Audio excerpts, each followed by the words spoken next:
Hi everyone, thanks for joining us and welcome to Pioneer Sports Network, brought to you by Pioneer Web TV. I'm Todd Washburn and this is my partner Eric Stenholm. You may know him as the voice of men's and women's basketball. We're warming you up for tonight's key matchup with 12th ranked Cal State San Bernardino.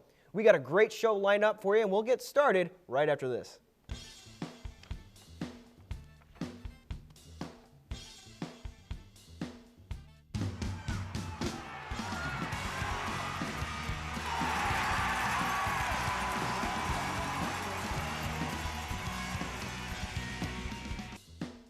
Looking for a place to eat breakfast and lunch, or maybe just a cup of coffee?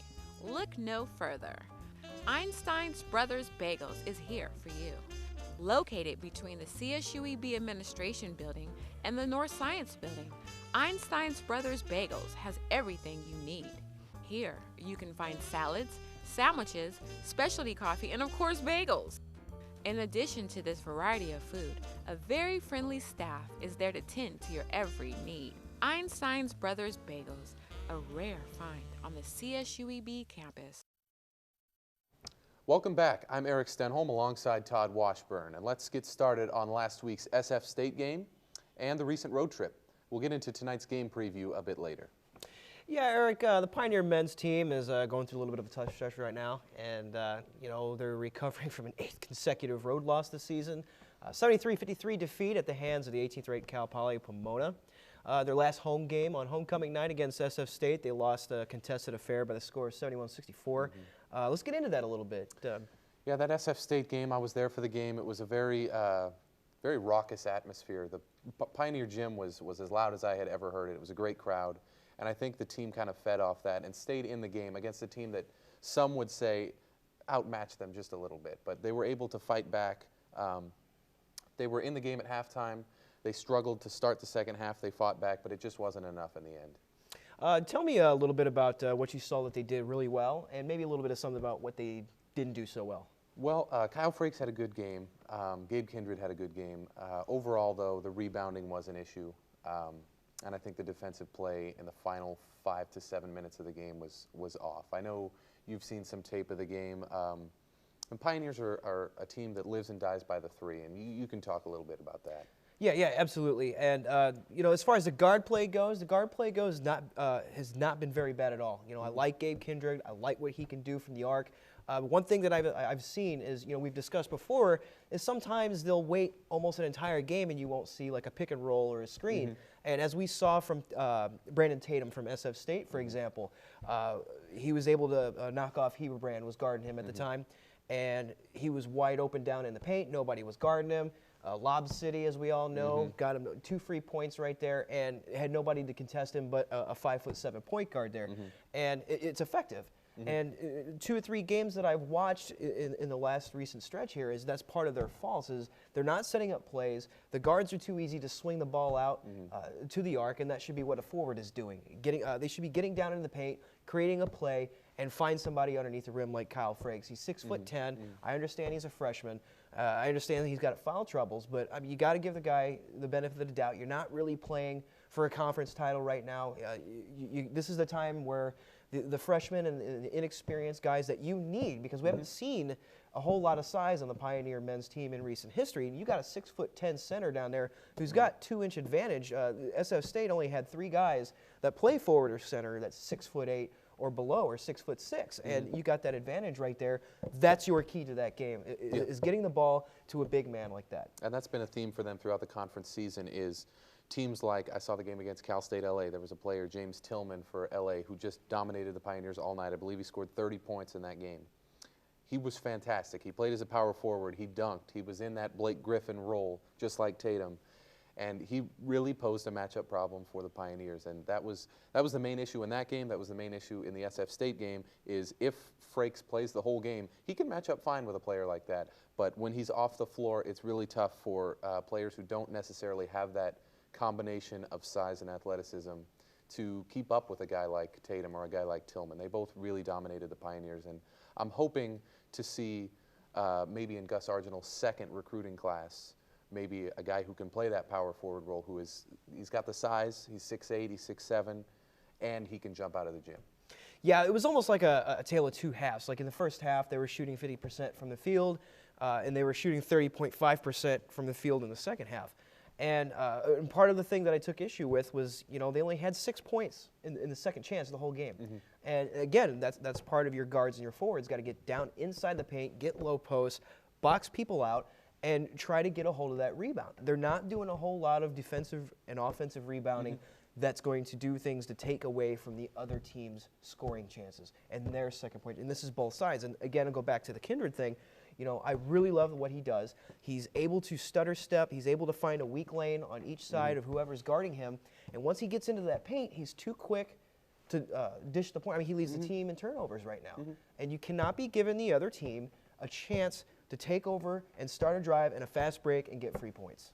Yeah, absolutely. And we're definitely looking forward to tonight's game with San Bernardino, who is 12th ranked nationally. It'll be a challenge, but I think if Kindred can play to his level of ability, we can do some good things tonight. Yeah, San Bernardino is leading the conference right now. They're one of the big teams. We'll talk about this coming up a little bit. But right now we're going to take a break, and when we come back, we'll be joined by sideline reporter Katona Offord, and she's going to give us some reaction from the women's basketball coach, Susie Barcombe. Thanks for joining us, and we'll be right back after these messages.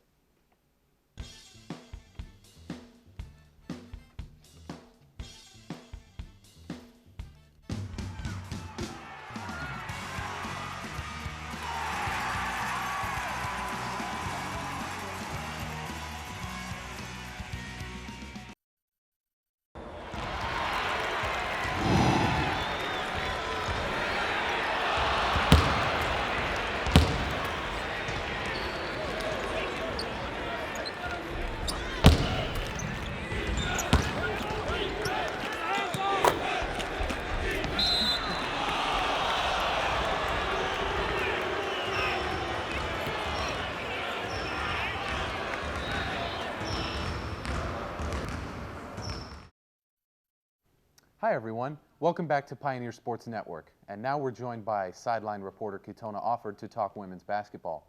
Katona, you got a chance to catch up with women's basketball coach Susie Barcombe. They've had a bit of a downtime recently. What were some of Susie's key points? Thanks, Eric. Yes, I've recently had an interview with head coach Susie Barcombe. She definitely stressed being in control of their destiny. She really wants the Pioneers to take a hold of what they have right now in their position, currently tied for 5th with Cal State Stanislaus.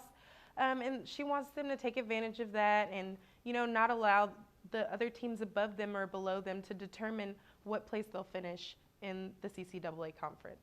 She also talked about taking advantage of home games.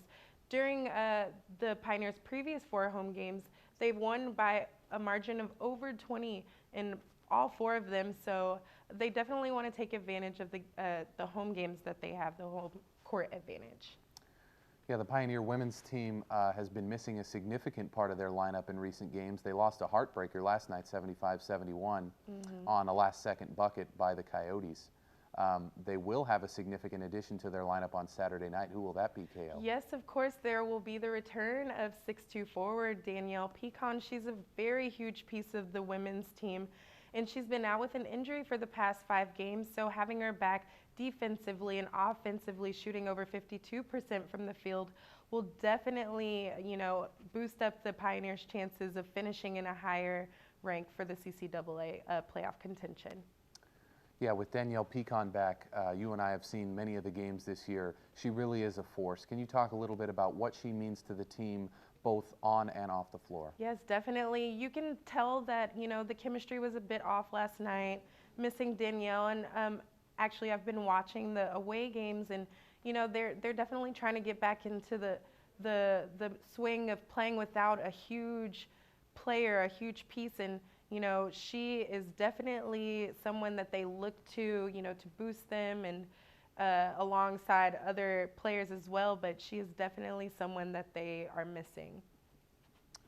Okay, coming up for the Pioneer women's team, they will play Saturday night at 5:30. We'll have that for you on pioneerwebtv.com. That's against UC San Diego. Thank you, Katona, for your time. Thank you. After the break, we're going to get to tonight's keys to the game as the Pioneers take on number 18 San Bernardino. We'll be right back.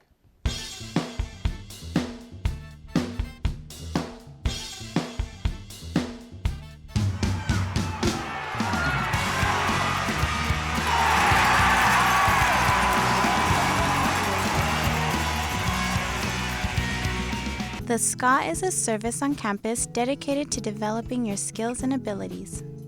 The SCA provides free tutoring for a variety of subjects, including math, writing across the curriculum, and statistics. The SCA is located in the library and is available for drop-in tutoring or by appointments. For more information, head over to the SCA reception desk today or simply call 510-885-3674. Hi, everyone. Thanks once again for joining us for our final segment. I'm, of course, Todd Washburn, and joined once again by my partner, Eric Stenholm, the voice, Pioneer men's and women's basketball. So, Eric, we've got the 18th ranked team in Division II coming in tonight. We're getting close to tip-off, and you've watched the team quite a bit extensively on both sides of the ball. Can you give me a few things and a few pointers on where the Pioneers can maybe even pull out a win here?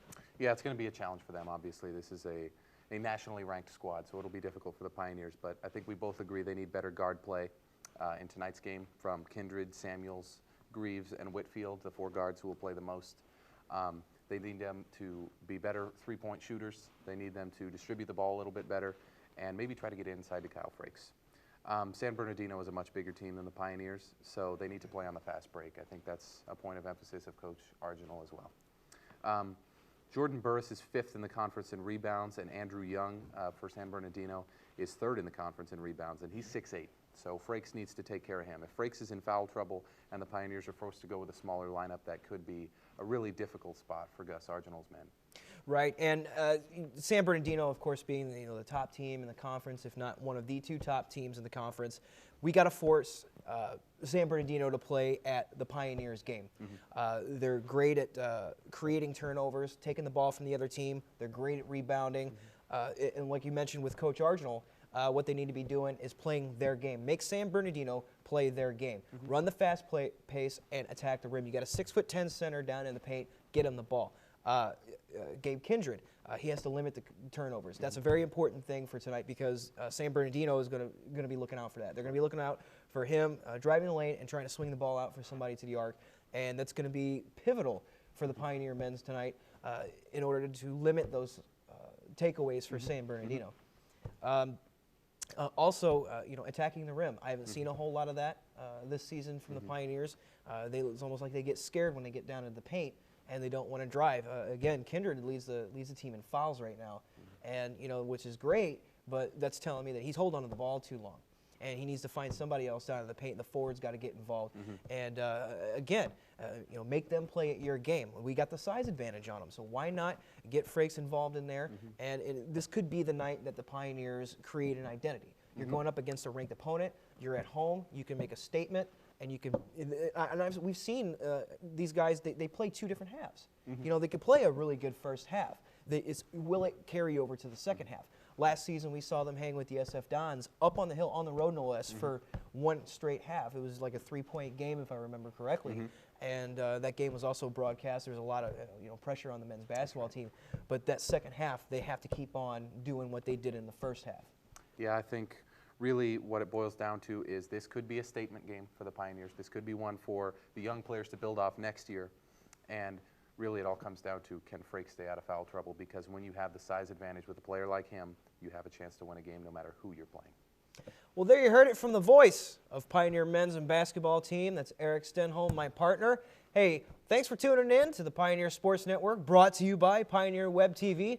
We are minutes away from tip-off as Cal State East Bay Pioneer men's basketball is set to take on the number 18 CSU San Bernardino. Big thank you to those in the studio, and for my partner Eric Stenholm, let's go Pioneers.